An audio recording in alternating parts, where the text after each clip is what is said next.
ಎಲ್ಲರಿಗೂ ನಮಸ್ಕಾರ. ನಾನು ನಿಮ್ಮ ಪ್ರೀತಿಯ ಸುನಿಲ್ ಗೌಡ. ದೇವರಟ್ಟಿ ಕುಟುಂಬದವರು, ಅದು ಹೆಣ್ಮಕ್ಳುಗಳೆಲ್ಲ ಸೇರಿಕೊಂಡು ಹರಿಯಾಳದಮ್ಮ ದೇವ್ರ ಪೂಜೆ ಮಾಡೋಣ ಅಂದ್ಕೊಂಡ್ರು. ವೆಜ್ ಊಟ ಅಲ್ಲ ಸ್ವಾಮಿ, ನಾನ್ ವೆಜ್ ಊಟ.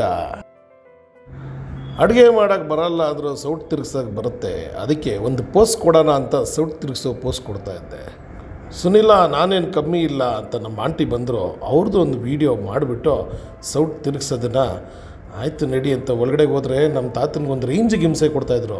ಸರಿ, ಎಲ್ಲರೂ ಸೇರ್ಕೊಂಡಿದ್ದೀರಿ, ದೇವರಟ್ಟಿ ಕುಟುಂಬ ಬಗ್ಗೆ ತಿಳ್ಕೊಳ್ಳೋಣ ಅಂದ್ಬಿಟ್ಟು ನಮ್ಮ ತಾತನ್ನು ಮತ್ತು ನಮ್ಮ ದೊಡ್ಡಮ್ಮನ್ನು ಕ್ಯಾಚ್ ಹಾಕ್ಕೊಂಡು ಅವ್ರನ್ನ ಕೂರಿಸ್ಕೊಡ್ರಿ. ಅವ್ರ ಬಾಯಲ್ಲಿ ಕೇಳಿ ಎಲ್ಲ ಹೇಳ್ತಾರೆ. ದೇವರಟ್ಟಿ ವಂಶ ಅಂತ ಹೆಸರು ಬರಬೇಕಾದ್ರೆ ಮೊದಲು ಬರೇಗಟ್ಟಿಂದ ಮೊದಲು ದೇವ್ರ ತಂದು ಸ್ಥಾಪನೆ ಮಾಡ್ಕೊಂಡ್ರು. ಅಲ್ಲೇ ಸ್ಥಾಪನೆ ಮಾಡಿದಾಗ ಏನಾಗಬೇಕು, ಮನೆ ಒಂದೇ. ಆಮೇಲೆ ಜಮೀನ್ ತಗೊಂಡು ಸುತ್ತಮುತ್ತ ಮನೆ ಕಟ್ಕೊಂಡ್ರು. ಆ ಮನೆ ಕಟ್ಕೊಂಡ್ಮೇಲೆ ಆ ದೇವಸ್ಥಾನ, ಆ ಜಾಗವನ್ನ ದೇವಸ್ಥಾಪನೆ ಬಿಟ್ಬಿಟ್ರು. ದೇವಸ್ಥಾನ ಬಿಟ್ಟಾಗ ಆ ಇದಕ್ಕೆ ದೇವರಟ್ಟಿ ಅಂತ ಹೆಸರು ಬಂತು.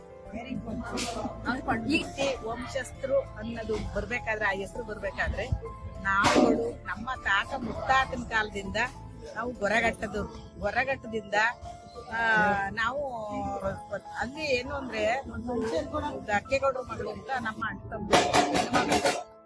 ಆ ಹೆಣ್ಣು ಮಗಳು ಅವಳು ತಲೆ ತುಂಬಾ ಉದ್ದಾಗಿರೋದ್ರಿಂದ ಕೂದಲಲ್ಲಿ ಒಂದು ಕರುನ ಕಟ್ಕೊಂಡು ಹೋಯ್ತಾ ಇರ್ಬೇಕಾದ್ರೆ ಒಬ್ಬ, ಆಗ ಹಿಂದಿನ ಕಾಲದಲ್ಲಿ ಯಾವಾಗ ಇವಾಗಿನ ತರ ಯಾರು ಇರಲಿಲ್ಲ, ಆಗ ಶಾನ್ಭೋಗ್ರಿದ್ರು. ಆ ಶಾನ್ಭೋಗ್ರು ಊರಿಗೆ ಕಂದಾಯ ವಸೂಲಿಗೆ ಬಂದಾಗ ಅವಳು ನೋಡ್ಬಿಟ್ಟು ನಾನು ಈ ಹುಡುಗಿನ ಮದುವೆ ಮಾಡ್ಕೋಬೇಕು ಅಂತ ನಮ್ಮ ತಾತ ಮುತ್ತಾತನ ಅವ್ರ ತಂದೆಯನ್ನ ಕೇಳ್ಕೊಂಡಾಗ ಅವರು ಬೇರೆ ಕ್ಯಾಸ್ಟ್ ಆಗಿರೋದ್ರಿಂದ ಅವಳು ಒಪ್ಲಿಲ್ಲ. ನಾನು ಆಗಲ್ಲ, ಬೇರೆ ಕ್ಯಾಸ್ಟ್ ಆಗಿರೋದ್ರಿಂದ ನಾನು ಮದುವೆ ಆಗಲ್ಲ ಅಂತ ಒಪ್ಲಿಲ್ಲ. ಆವಾಗ ಅವ್ರ ತಂದೆಗೆ, ನಾನು ನಿಮ್ಗೆ ಮರ್ಯಾದೆ ಕಳಿಯೋದಕ್ಕೋಸ್ಕರ ನಾನು ಒಪ್ಕೊಳ್ಳಲ್ಲ, ನಾನು ಏನಿದ್ರು ನಾನು ಉಳಿಸ್ಬೇಕು ನಮ್ಮ ಮನೆ ಅಂತ ಅಂದ್ಬಿಟ್ಟು ಅವಳು ಇಲ್ಲ ನೀವು ಆಮೇಲೆ ಅಂದ್ರು. ಅವರು ಇಲ್ಲ, ಅವ್ನು ತುಂಬಾ ಆಟ ಮಾಡಿದ್ರು, ನಾವು ಅವ್ರಿಗೆ ಮದುವೆ ಆಗ್ಬೇಕು, ಇಲ್ಲಾಂದ್ರೆ ಒತ್ಕೊಂಡು ಹೋಯ್ತೀವಿ ಅಂತ ಅಂದ್ಬಿಟ್ಟು ತುಂಬಾ ಎದುರಿಸಿದ್ರು. ಆವಾಗ ಇವಳೇನ್ ಮಾಡಿದ್ರು, ನೀವು ಒಪ್ಕೊಳ್ಳಿ ಅಂತ ಹೇಳಿದ್ರು. ಏನವ ಒಪ್ಕೊಂಡು ನಾವು ಹಿಂಗ್ ಮಾಡಿದ್ರೆ ಆಮೇಲೆ ಏನ್ ಮಾಡೋದು ಅಂತ ಅಂದಾಗ, ನೀವು ಒಪ್ಕೊಳ್ಳಿ, ನೀವು ಮಾಡ್ಕೊಡ್ತೀವಿ ಅಂತ ಅಂದ್ರು ಅಂತ ಆ ಹೆಣ್ಮಕ್ಳು ಈ ತಂದೆಗೆ ಹೇಳಿದ್ರು. ಆವಾಗ ಅವರು ಆಯ್ತು ಅಂತ ಅವ್ರು ಒಂದು ಡೇಟ್ ಫಿಕ್ಸ್ ಮಾಡಿದ್ರು. ಡೇಟ್ ಫಿಕ್ಸ್ ಮಾಡಿದ್ಮೇಲೆ ಅವತ್ತಿನ ದಿವಸ ಅವರು ಗಂಡ ಕರ್ಕೊಂಡ್ಬರ್ಬೇಕು. ಕರ್ಕೊಂಡ್ಬರ್ಬೇಕಾದ್ರೆ ಹೊರಗಟ್ಟಿಂದ ಇವು ಹೆಣ್ಮಕ್ಳು ಏನ್ ಮಾಡಿದ್ರು, ಅವ್ರು ಬರ್ಬೇಕಾದ್ರೆ ಆಪೋಸಿಟ್ ಆದಾಗ ನಾವು ಅವ್ರಿಗೆ ನಮ್ಮವ್ರು, ನಾವು ಅವ್ರಿಗೆ ಗೊತ್ತಾಗ್ಬಾರ್ದು ಆ ತರದಲ್ಲಿ ನಾವು ಬೇರೆ ಭಾಷೆ ತರ ಮಾಡಿ ಹೋಗ್ಬೇಕು. ಅವ್ರು ಮುಂದೆ ಬರ್ಬೇಕು, ನಾವು ಹಿಂದೆ ಹೋಗ್ಬೇಕು ಅಂದ್ಬಿಟ್ಟು ಕುದುರೆ ಮೇಲೆ ಇವ್ರು ಬರ್ತಾ ಇದ್ರು. ತಂದೆ ತಾಯಿ ಹೆಣ್ಮಕ್ಳು ಎಲ್ಲ ಕರ್ಕೊಂಡ್ ಬರ್ತಾ ಇದ್ರು. ಆವಾಗ ನಮ್ಗೆ ಅಲ್ಲಿ ಲಕ್ಷ್ಮೀ ದೇವಿ ಅನ್ನೋದು ನಮ್ಮ ಮನೆ ದೇವರಿತ್ತು. ಅದನ್ನ ಒಂದು ಪೆಟ್ಟಿಗೆ ಒಳಗಡೆ ಇಟ್ಟು, ಬಿದ್ರು ಪೆಟ್ಟಿಗೆ ಒಳಗಡೆ ಅದನ್ನು ಕುದುರೆ ಮೇಲೆ ಇಟ್ಕೊಂಡು ಅವರು ಬಂದ್ರು. ಎಲ್ಲಿಗೆ ಹೋಗ್ಬೇಕು ಅಂದಾಗ, ಈ ಕುದುರೆ ಎಲ್ಲಿ ಮಂಡಿ ಊರುತ್ತೆ ಆ ಊರಲ್ಲಿ ನಾವು ಸ್ಥಾಪನೆ ಆಗ್ಬೇಕು ಅಂತ ಅವ್ರು ಹೇಳಿದ್ರು. ಆವಾಗ ಬತ್ತ 7 ಘಟ್ಟಗಳು, ದಸಿಘಟ್ಟ, ದಬ್ಬೆಘಟ್ಟ ಅಂತ ಘಟ್ಟ ಅನ್ನೋ 6 ಘಟ್ಟ ಇತ್ತು. 7ನೇ ಘಟ್ಟ ಪತ್ತನ ಘಟ್ಟ, ಅಲ್ಲಿ ಬಂದು ಮಂಡಿ ಊರು. ಆ ಮಂಡಿ ಊರ್ದಾಗ ಅಲ್ಲಿ ಲಕ್ಷ್ಮಿ ಕೆಳಗಡೆ ಇಳಿದ್ರು, ಕುದುರೆಯಿಂದ ಕೆಳಗಡೆ ಇಳಿದ್ರು. ಆವಾಗ ಅವಳು ಗಂಧದ ಶ್ರೀಗಂಧದ ಕೊಂಡನ್ನ ತಂದು ಹಾಕಿಸ್ಕೊಂಡು ಆವಾಗ ಅದು ಪೂಜೆ ಮಾಡಿ, ನನ್ನ ವಂಶದಲ್ಲಿ ನಂತರ ಚೆಲುವೆಯಾಗಿ ಹುಟ್ಟಬೇಡ, ನಂತರ ಕೂದಲು ಬೆಳಿಬಾರ್ದು, ನಮ್ಮ ಹೆಣ್ಮಕ್ಳ ವಂಶದಲ್ಲಿ, ನಮ್ಮ ವಂಶ ಹೆಣ್ಮಕ್ಳಲ್ಲಿ ಅಂತ ಹೇಳ್ಬಿಟ್ಟು ಅವಳು ಶಾಪ ಕೊಟ್ಟು ಅಲ್ಲಿಗೆ ಆವಾಗ ಅವಳು ಕೆಂಡ್ಕೊಂಡ. ಆ ಕೆಂಡ್ಕೊಂಡನ ನಾವು ಏನ್ ಮಾಡಿದ್ವಿ ಅಂದ್ರೆ, ಮಾಸ್ದಮ್ಮ ಅಂತ ಹೆಸರು ನಾಮಕರಣ ಮಾಡಿ ಒಂದು ದೇವಸ್ಥಾನದೊಳಗೆ ನಾವು ತಂದಿದ್ವಲ್ಲ ಪೆಟ್ಟಿಗೆ ಲಕ್ಷ್ಮೀದೇವಿ, ಆ ಲಕ್ಷ್ಮೀದೇವಿ ಪೆಟ್ಟಿಗೆನೂ ಇಟ್ಟು ಪಕ್ಕದಲ್ಲಿ ಲಕ್ಷ್ಮೀದೇವಿ ಸ್ಥಾಪನೆ ಮಾಡ್ದು. ಅದ್ರ ಪಕ್ಕದಲ್ಲಿ ಮಾಸ್ತಮ್ಮ ಅಂತ ನಮ್ಮ ಹೆಣ್ಮಗಳನ್ನು ಸ್ಥಾಪನೆ ಮಾಡ್ದು. ಆ ಸ್ಥಾಪನೆ ಮಾಡಿದಾಗ ಅಲ್ಲಿ ಒಂದು ದೇವಸ್ಥಾನ ಕಟ್ಟಿ ನಮ್ಮ ಮುತ್ತಾತರು ಅಲ್ಲಿ ಪೂಜನೆ ಮಾಡಿ, ಅಲ್ಲಿಗೆ ನಮ್ಮ ಮುತ್ತಾತನ ಕಾಲದಿಂದಲೂ ನಾವು ಪೂಜೆ ಮಾಡ್ಕೊ ಬಂದ್ವಿ. ಅದಕ್ಕೆ ನಮ್ಗೆ ದೇವರಟ್ಟಿ ಅಂತ ಅಲ್ಲಿ ನಾಮಕರಣ ಆಯ್ತು. ಪೂಜೆ ಮಾಡ್ತಾ ಇರೋದು ನಮ್ಮ ಚಿಕ್ಕಪ್ಪನ. ನಿಮ್ಗೆ ಎಷ್ಟು ವಯಸ್ಸು? 85. ಪರವಾಗಿಲ್ಲ, ಸೂಪರ್ ಹ್ಯಾಂಡ್ಸಮ್ ಆಗಿ ಇದ್ದೀರಾ. ಇವತ್ತಿನ ಸ್ಪೆಷಲ್ ಏನು? ಇವತ್ತಿನ ಸ್ಪೆಷಲ್ ದೇವಸ್ಥಾನದಲ್ಲಿ 11 ಜನ ಹೆಣ್ಮಕ್ಳು ಸೇರಿ ಎಲ್ಲಾ ದೇವರಟ್ಟಿ ವಂಶಸ್ಥರಿಗೆ, ಕುಟುಂಬದವರಿಗೆ ಒಳ್ಳೇದಾಗ್ಲಿ ಅಂದ್ಬಿಟ್ಟು ಎಲ್ಲ ಅಡುಗೆ ಮಾಡಿ ದೇವ್ರ ಪುರ ಮಾಡಿ ಊಟ ಆಗ್ತಾ ಇದೆ. ಓಕೆ, ಎಲ್ಲ ನಿಮ್ಮ ಅಕ್ಕ ತಂಗಿರಲ್ಲ ಇವರೆಲ್ಲ?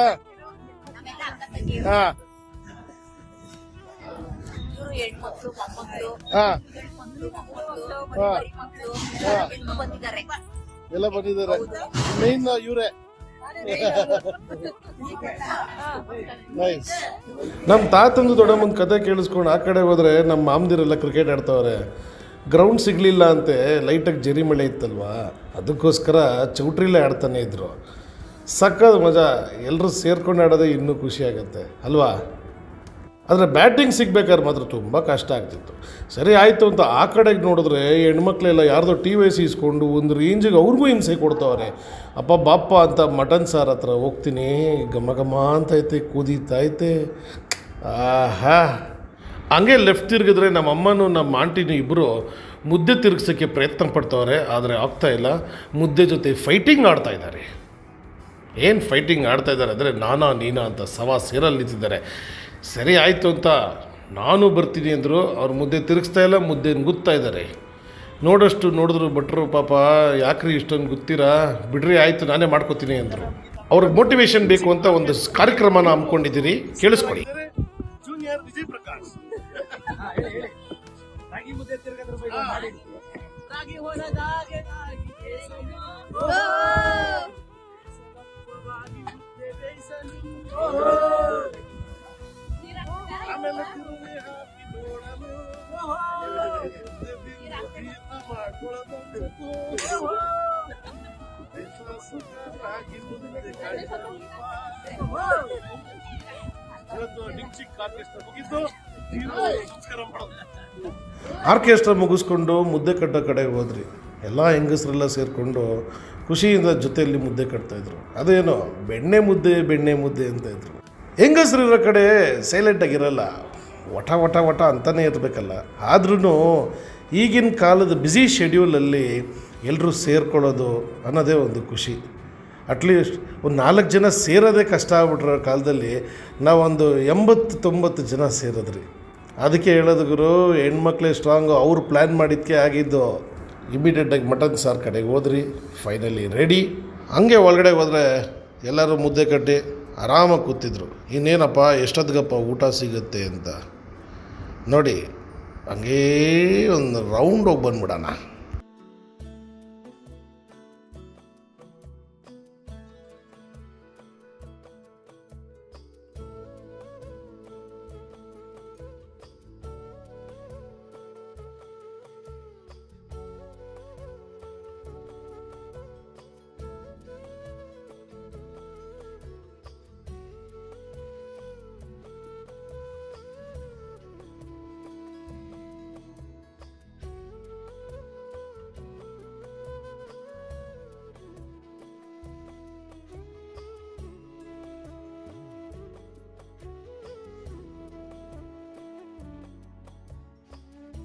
ಬಿಸಿ ಬಿಸಿ ಊಟ ರೆಡಿ.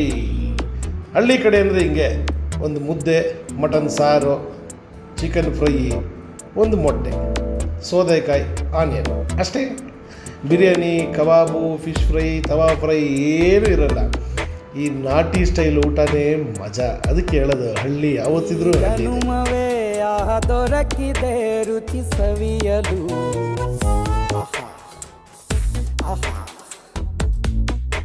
ಈ ಜಗವಿದೆ ನವರಸಗಳ ಉಣಬಡಿಸಲು. ಬಿಸಿ ಬಿಸಿ ಇದೆ,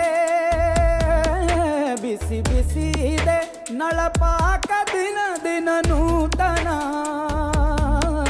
ಈ ಬಿಸಿಯುವಾರುವ ಮೊದಲೇ ಎಲ್ಲರ ಜೊತೆಯ ಮೆಲ್ಲುವ ಕಲೆಯ ಜೀವನ ಜನುಮವೇ, ಈ ಜನುಮವೇ. ಒಳ್ಳೆ ಊಟ ಆಯಿತು ನೋಡಿ. ದೇವರಟ್ಟಿ ಕುಟುಂಬದ ಹೆಣ್ಮಕ್ಳು ಇವರೇ. ಯೋಗರಾಜ್ ಭಟ್ರು ಹೇಳಿದಾರಲ್ಲಪ್ಪ, ಹೆಣ್ಮಕ್ಳೇ ಸ್ಟ್ರಾಂಗ್ ಗುರು.